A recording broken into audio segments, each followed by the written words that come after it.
1절부터 4절 말씀입니다. 성도를 위하는 연보에 관하여는 내가 갈라디아 교회들에게 명한 것 같이 너희도 그렇게 하라.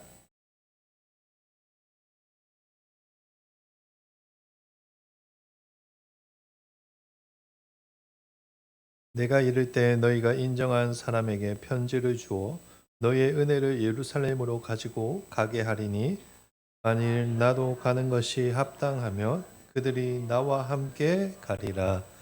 아멘. 오늘도 이렇게 3일 예배에 나오신 우리 사랑하는 성도님들을 예수님의 이름으로 축복합니다.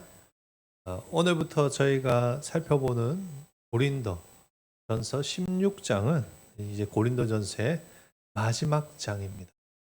고린도 전서 16장에는 이 바울의 마지막 권면이 담겨져 있습니다. 이 16장은 크게 두 부분으로 나눌 수 있는데 전반부가 1절부터 4절까지 오늘 우리 살펴볼 말씀이고 후반부가 5절부터 24절입니다. 오늘은 그 중에서도 전반부에 있는 1절부터 4절 말씀을 통해서 우리가 함께 하나님 주시는 은혜를 나누고자 합니다. 오늘 예배 참여한 우리 모든 성도님들이 말씀을 통해서 하나님의 은혜가 충만해지시기를 예수님의 이름으로 축복합니다. 아멘. 일단 여러분 1절부터 4절 한번 보실까요? 여기 보시면 바울이 다루는 독특한 주제를 발견하실 수 있습니다. 그것이 무엇일까 한번 찾아보세요. 어떤 주제를 다루고 있습니까? 연보. 네, 그렇습니다. 연보입니다. 1절부터 보시면 연보라는 단어가 등장하고 2절에도 또 연보라는 단어가 등장하지 않습니까? 바울이 그 고린도 교회를 향해서 연보에 대해서 이제 이야기를 하고자 하는 것입니다. 연보란 무엇일까요? 연보란 한자로 하자면 버릴 연자에 돌 보자입니다. 내게 소중한 것을 기꺼이 내어 놓아서 다른 사람을 돕는 것을 의미합니다. 오늘날 표현으로 바꾸어 보자면 무슨 헌금이라 할 수 있을까요? 구제 헌금을 이야기하는 것입니다. 저희 교회가 매달 마지막 주에 이제 오후 예배 때 구제 헌금을 하지 않습니까? 우리 교회가 마지막 주에 드리는 구제 헌금과 같은 그런 맥락에서 사용된 것이 연보입니다. 그런데 오늘 본문 1절을 보시면 바울이 이 연보의 대상에 대해서 명확하게 정의하는 것을 우리가 확인할 수 있습니다. 1절 시작 부분에 보시면 바울이 연보에 대해서 뭐라고 이야기합니까? 성도를 위하는 연보라고 부릅니다. 즉 연보의 대상과 목적을 분명히 밝혀주는 것이죠.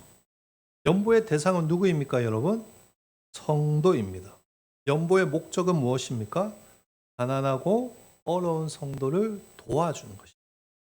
그러니까 바울이 다루는 이 연보는 연말이 되면 우리 불우이웃 돕기 통해서 가난한 사람들을 도와주는 그런 개념이 아니라 그 대상이 우선적으로 교회 안에 어떻게 되어 있죠? 국한되어 있는 것입니다. 교회 안에 힘들고 어려운 성도들을 돕기 위하여 1차적으로 모으는 헌금을 오늘 바울이 뭐라고 설명하는 것이죠? 연보라고 하는 것입니다. 물론 여러분 이 말을 오해하셔서는 안 됩니다. 방금 전에 나눈 이 표현을 너무 극단적으로 받아들여서 교회의 구제 헌금이 세상의 이웃들을 위해서 사용이 되어서는 안 된다. 불신자들은 도와주면 안 된다. 그런 식으로 가서는 안 되고요. 당연히 교회는 연보를 통해서 세상의 어려운 이웃을 도와주는 일도 해야 합니다. 교회는 세상 가운데 하나님의 은혜를 흘러보내는 축복의 통로의 역할을 당연히 해야 합니다. 그러나 우리가 오늘 말씀을 통해서 잊지 말아야 할 것이 있다라는 것입니다. 그것이 무엇인가 하면 순서상으로는 누가 먼저라는 것입니까? 성도가 먼저라는 것입니다. 왜 바울이 연보의 대상을 단순히 불쌍한 사람 이렇게 말하지 않고 성도라고 정의했을까요? 그것은 예수 그리스도 안에서 우리가 피로 맺어진 가족의 아픔을 내 아픔으로 여기는, 맞죠? 그런 신앙 공동체이기 때문입니다. 한 가족이기 때문입니다. 이것이 정말 중요합니다. 교회는 불의이웃 돕기를 하는 그런 단체가 위해서 존재하는 것이 아닙니다. 그렇죠? 교회는 어떤 곳입니까? 신앙 공동체입니다.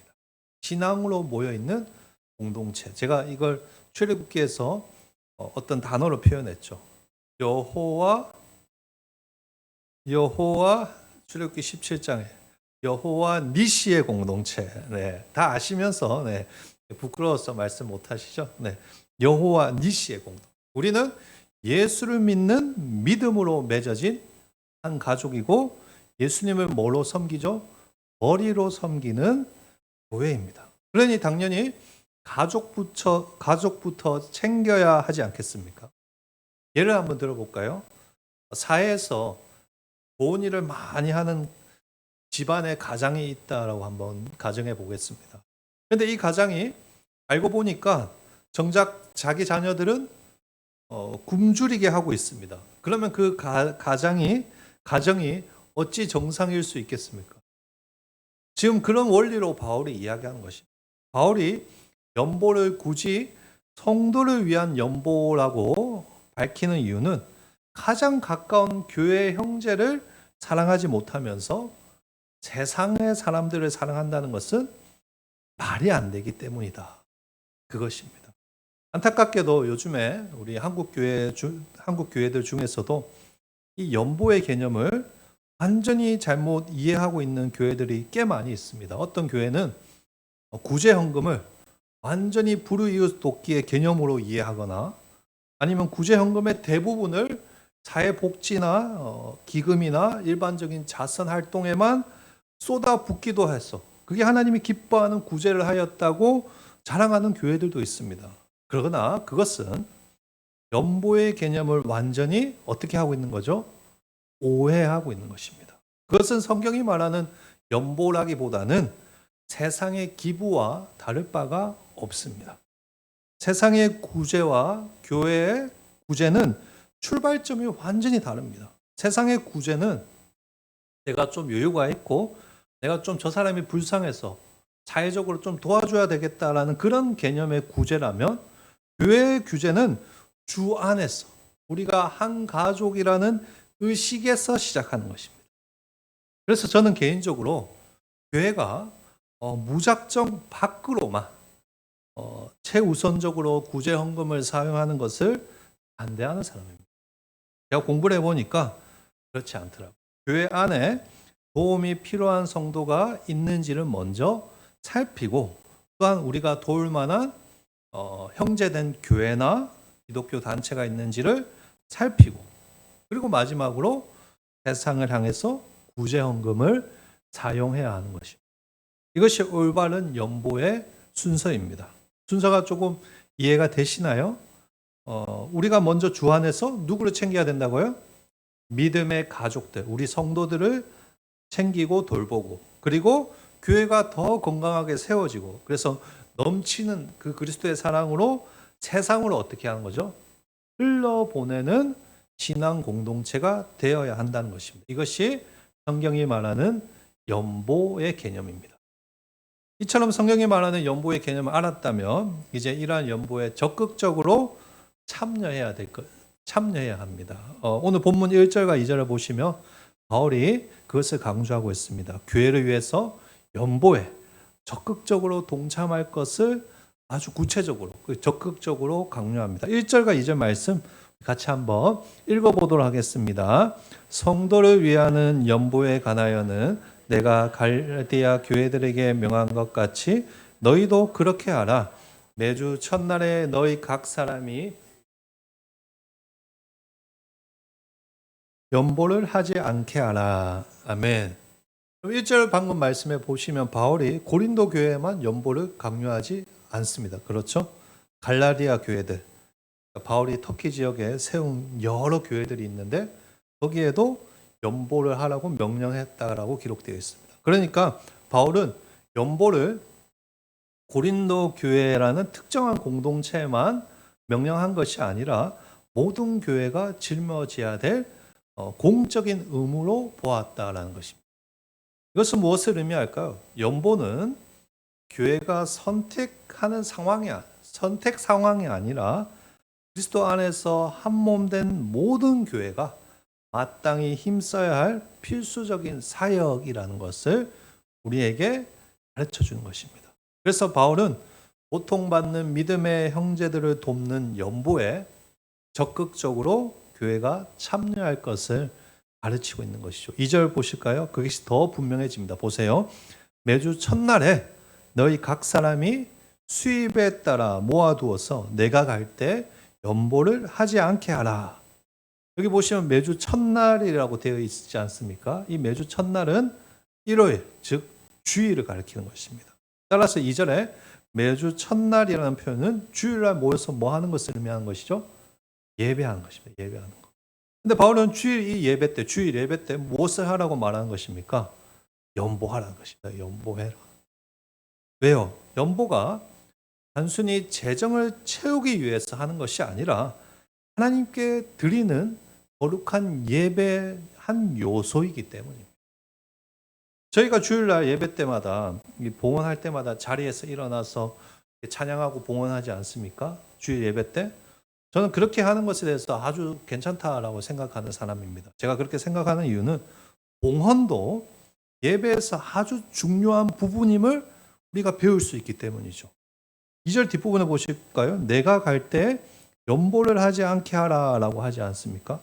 이 말은 사도 바울이 도착했을 때 그때서야 사람의 눈치를 보면서 연보하지 말라는 그 말입니다. 여러분, 우리가 헌금하는 것은 남의 눈치가 보여서 하는 것이 아닙니다. 그렇죠? 봉헌 자체가 예배의 중요한 뭐죠? 한 순서이고 그것이 교회의 형제 자매들을 세우기 위한 하나의 중요한 역할을 한다는 것을 알기 때문에 우리가 봉헌 헌금하는 것입니다. 그래서 2절 중간에서 바울이 너희 각 사람이 수입에 따라서 잘 모아두라고 권면하는 것입니다. 특별한 계층의 사람만 하는 것이 아니라 우리 장로님들만 하는 것이 아니라 안수 집사 이상만 하는 것이 아니라 부자만 하는 것이 아니라 모든 교인들이 각자의 형편을 고려해서 주일마다 정기적으로 연보하라는 것입니다. 교회 지체들을 위해서 또 교회를 위해서 내 것을 감사함으로 드리는 일에 소홀히 하지 말라. 이처럼 바울이 봉헌을 예배 아주 중요한 순서로 생각하고 적극적으로 참여할 것을 가르치고 있습니다. 저는 우리 한일교회 성도님들이 앞으로 이 연보도 많이 하셔서 우리 교인들도 서로 돕고 또 이 축복을 하나님 주신 은혜의 축복을 세상으로 흘러보내는 교회가 되기를 축복합니다.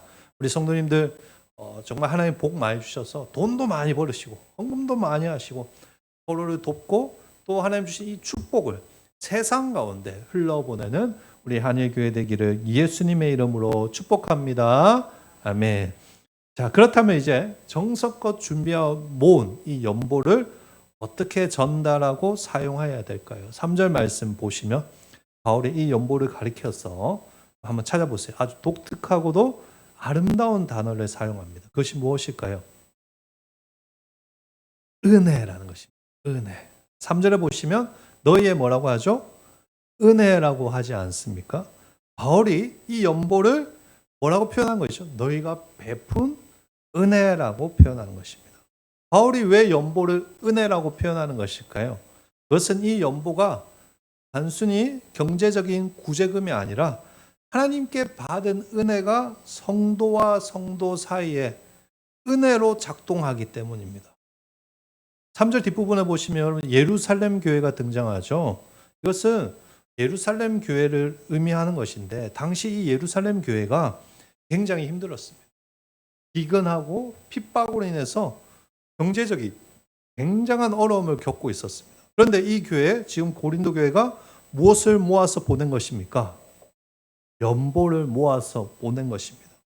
그러면 이 연보를 받는 예루살렘 교회는 이 연보를 받으면서 무슨 생각을 하겠습니까? 하나님께서 저 멀리 떨어져 있는 고린도 지역의 그 이방인 형제들의 손길을 통해서 우리에게 무엇을 주셨구나? 은혜를 베풀어 주셨구나. 이게 오늘 우리가 보는 3절에 너희의 은혜라는 뜻입니다. 이게 여러분 연보의 역할입니다. 연보는 단순히 돈을 전달해 주는 것이 아니라 하나님의 은혜를 어떻게 하는 거죠? 흘러보내주는 것입니다. 우리가 연보하는 이유가 바로 여기에 있습니다. 연보를 통해서 영혼을 살릴 수 있고, 연보를 통해서 교회를 도울 수 있고, 연보를 통해서 하나님 나라를 세울 수 있기 때문입니다. 몇 년 전에 제가 어떤 분께서 저에게 유튜브 영상을 하나 보내주셔서 본 적이 있습니다. 이분이 보내신 영상이 어떤 영상인가 하니 어떤 목사님이 나와서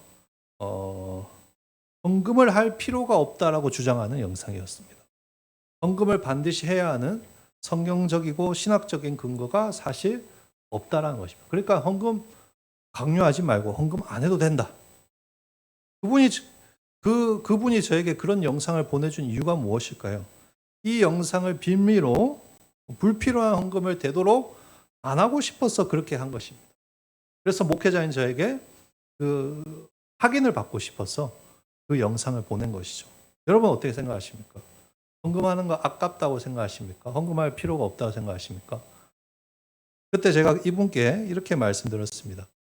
보내주신 영상과 같이 헌금을 한다고 하나님이 부여하게 되는 거 아닙니다. 헌금은 자유롭게 하는 게 맞습니다. 그럼에도 우리가 정기적으로 헌금을 해야 하는 이유가 있습니다. 헌금이 필요한 다른 이들을 위해서 하는 것입니다. 목회자의 생활을 위해서, 다른 교회를 돕기 위해서, 또 선교 사역을 위해서 여러 가지 이유로 헌금하는 거죠. 그것이 하나님 나라를 세우는 것이기 때문입니다. 라고 제가 말씀드렸습니다. 여러분, 우리가 헌금하는 것은 하나님을 부자로 만들기 위해서, 아니면 안 하면 벌을 받을까 봐 그래서 헌금하는 거 아닙니다. 그렇죠. 왜 헌금합니까? 헌금을 통해서 다른 일을 돕고 하나님의 은혜를 흘러보내기 위해서 헌금하는 것입니다. 우리가 이것을 제대로 알지 못하면 헌금은 우리를 속박하는 종교적인 의무나 무거운 짐이 될 수밖에 없습니다. 그러나 오늘 우리가 말씀을 통해 살펴본 것처럼 이 연보의 본질이 하나님께 받은 은혜를 흘러보낸다는 것을 깨닫게 된다면 헌금은 우리에게 무엇이 될 수 있습니까? 기쁨이 될 수 있는 것입니다. 감사가 될 수 있는 것입니다. 더 이상 우리를 올마매는 굴레가 아니라 하나님 나라를 세우는 영광스러운 특권이자 도구가 될 수 있는 것입니다. 저는 우리 한일교회 성도님들이 하나님께서 아까 말씀드린 것 같이 복을 많이 주셔서 재정적으로도 날이 갈수록 더욱더 풍성해지기를 소망합니다. 왜 그렇게 기도하시는지 아십니까? 우리가 도와야 할 사람들, 우리가 도와야 할 단체들이 너무 많이 있기 때문입니다. 우리 경북노회만 해도 사례비가 없어서 고생하시는 목사님들 너무나 많습니다. 저희 경북노회 안에 사례비 못 받는 목사님들 많습니다. 그런 분들 우리 교회가 앞으로 더 부흥하여서 더 많이 연보하여서 우리가 도와드려야 하지 않겠습니까?